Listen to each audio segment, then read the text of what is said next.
Well, I'm pretty sure that by now you're aware of the Unreal Engine 5 and Unreal Engine in general hate that has been running around the internet for the past couple of weeks, months, or maybe a year, and that's for a reason. So for this video I'm talking about a developer that just changed from Unreal Engine 5 to their proprietary engine, so they made their own engine instead of using Unreal Engine 5, and somehow, nobody thought about that, the performance just went much better with the same graphical fidelity, and at the same time the development on that same game was also sped up, like a lot. But before, let's just lay an eye into the sponsor.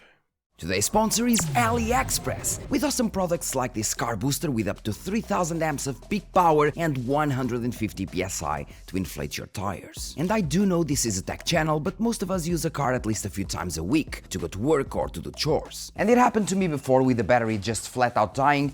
And if you've been driving for enough years, you know that this can happen. And when it happens, when the battery just dies, you only have two options. You call the assistance or you use this little car booster. And you can use this little guy if you just want to start your car in case your battery is dead, or you can just use it to charge your battery, maybe because it is charged due to the weather. All you have to do is connect the clips to your car battery and you're good to go. It works with my Megane, with my RCZ, both gasoline, and it even worked with my father's Mitsubishi van that runs on diesel. And this particular model also serves as an air pump that can be used to inflate your tires or any other things like footballs, basketballs, and the list goes on. Just use the accessories that come with it. Make sure to lay an eye on the AliExpress sale to get many awesome products like this one, and use the links on the screen or in the description to get additional discounts.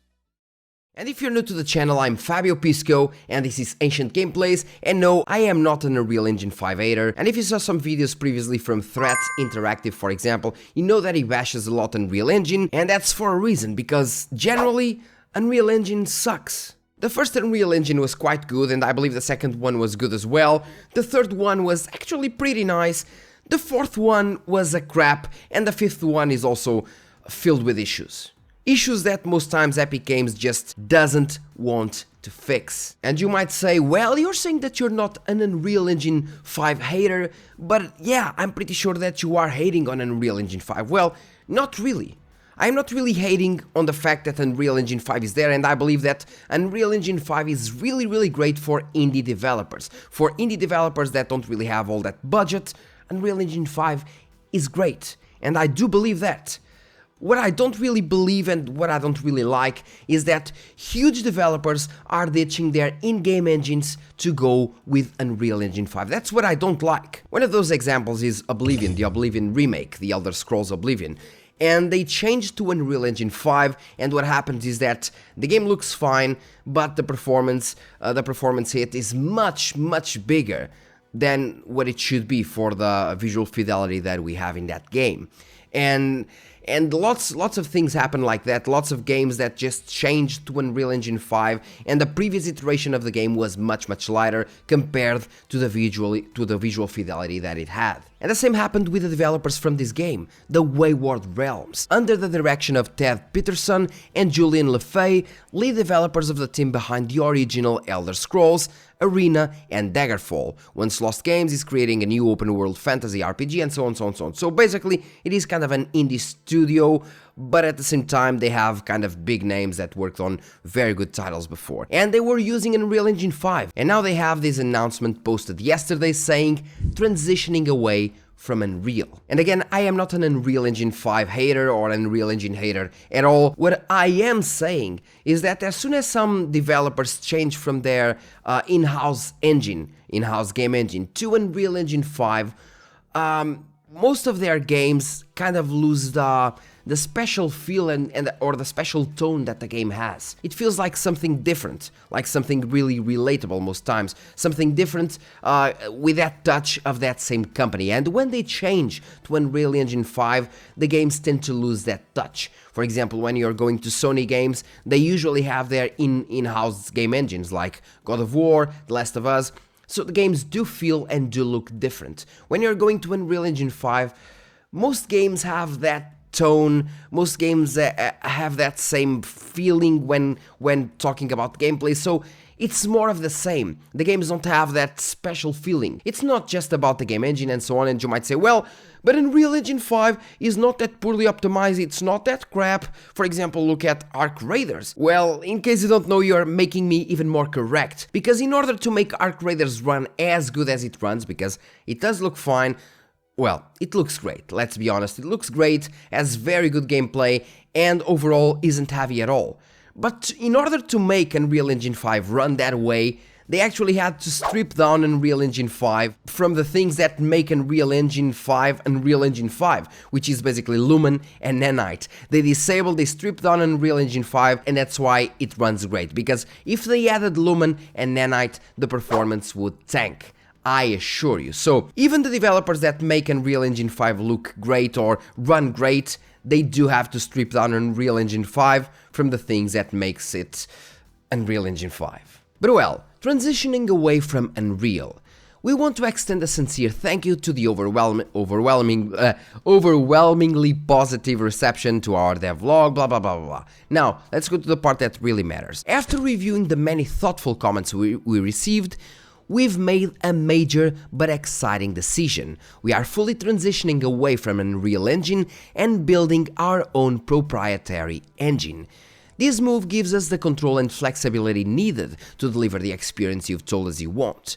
Over the past few weeks, our entire focus has been on developing this new engine, and we're thrilled to say that we'll have something to show you soon, with the new devlog showcase planned for early in the new year. So they heard the community and they thought, well, we really need to go away from Unreal Engine 5. Now listen to this.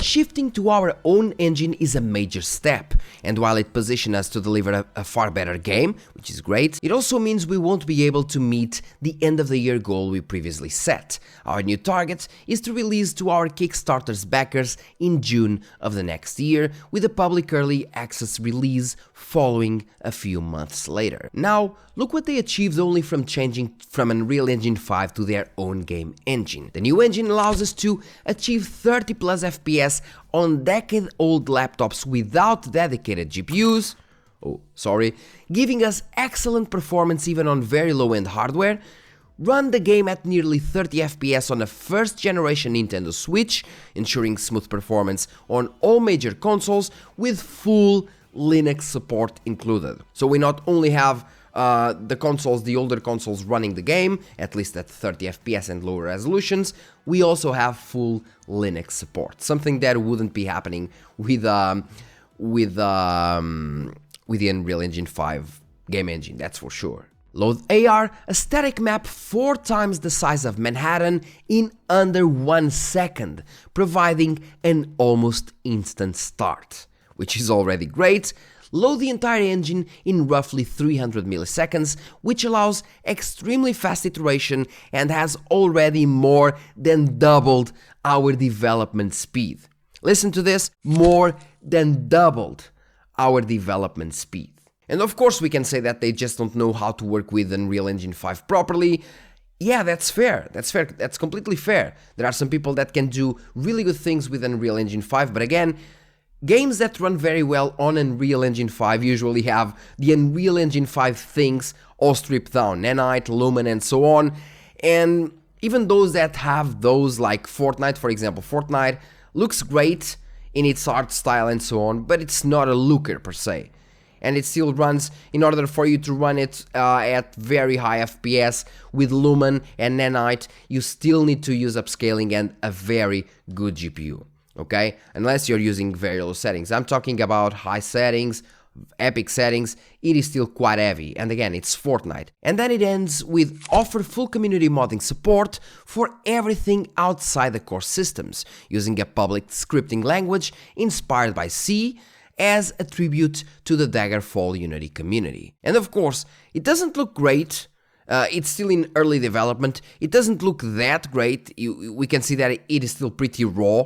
But it doesn't look bad as well, especially since I do believe that these images are running at low resolution and maybe not high settings, but I mean, we have a decent density here, and again, this is still pretty raw, and they actually managed to double their development, and if the graphics are actually quite great, it means that they will have good graphics, or not, even if not great graphics, still good graphics, and the development speed is much faster, and the performance of the game will be much better. So yeah. I'm not an Unreal Engine 5 hater, but we have to understand that big companies shouldn't be using an Unreal Engine 5.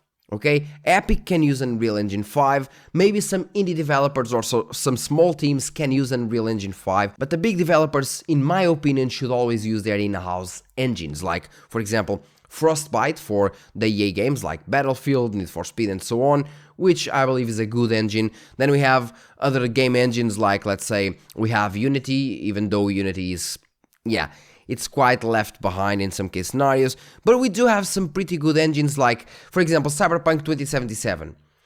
As soon as I heard that the next game from Cyberpunk and The Witcher would be running in Unreal Engine 5, I thought, well, that's not a good idea. And I know they will, of course, they will do the same as they did with Arc Raiders. Not CD Projekt, but the developers of Arc Raiders did. They will basically strip down or kind of change Unreal Engine 5, do their own version of Unreal Engine 5, but still, the core systems are Unreal Engine 5. And I would like pretty much to have The Witcher running with their Red engine, which I believe is a good engine overall. It works decently well. It has some flaws here and there, but I believe that they could fix it. Maybe they just didn't want to. But yeah, there are several games that use other engines and they have like that special feel like Cyberpunk. Even Starfield, even though that I don't really like their engine, even Starfield has a different feel from the Oblivion Remastered. The Oblivion Remastered looks cool, but it has that Unreal Engine 5 tone. It lacks something, while Starfield has its own looks, its own feels. It's completely different. I don't really know how to explain it, but that's how I feel it. The same for games like Red Dead Redemption 2, the same for games like Grand Theft Auto 5, GTA 5, yeah, Grand Theft Auto 5. Then we have Alan Wake 2, for example, that uses Northlight, the engine from Remedy. And, for example, all the games from Remedy have that special feeling. If we go play the older Alan Wake, if we go play, let's say, Alan Wake 2, if we go play Control, if we go play Quantum Break, they have that special feeling, that special kind of feeling in the gameplay and in the whole game, and the game engine definitely helps on that. So I am a big fan of the big companies having their in-house engines, and maybe some indie developers or smaller teams using Unreal Engine 5, that's completely fine. But of course there are some companies that can make Unreal Engine 5 have a special feeling like they did with Expedition 33. The game looks awesome, and you don't really even know that it is running in Unreal Engine 5 because it is so well made, the art direction is so great, music and so on, that you don't even have that feeling that it is kind of a generic slop. Even in terms of graphics and so on, it just looks great, but that's a special case, as you know. Overall, yeah, I would like to see developers going back to their in-house engines and just going away from Unreal Engine 5 and letting Unreal Engine 5 for the Epic games or for the smaller developers that can't really afford to build their in-house engines. But yeah, as according to these developers, as soon as they went away from Unreal Engine, the FPS just shot through the roof, things loaded much faster, and now, yeah, even their development speed doubled. That's what happens when you have your in-house engine. And well guys, that's all for today's video, just a really small video. Thank you very much, hope you enjoyed it, and see you in the next one.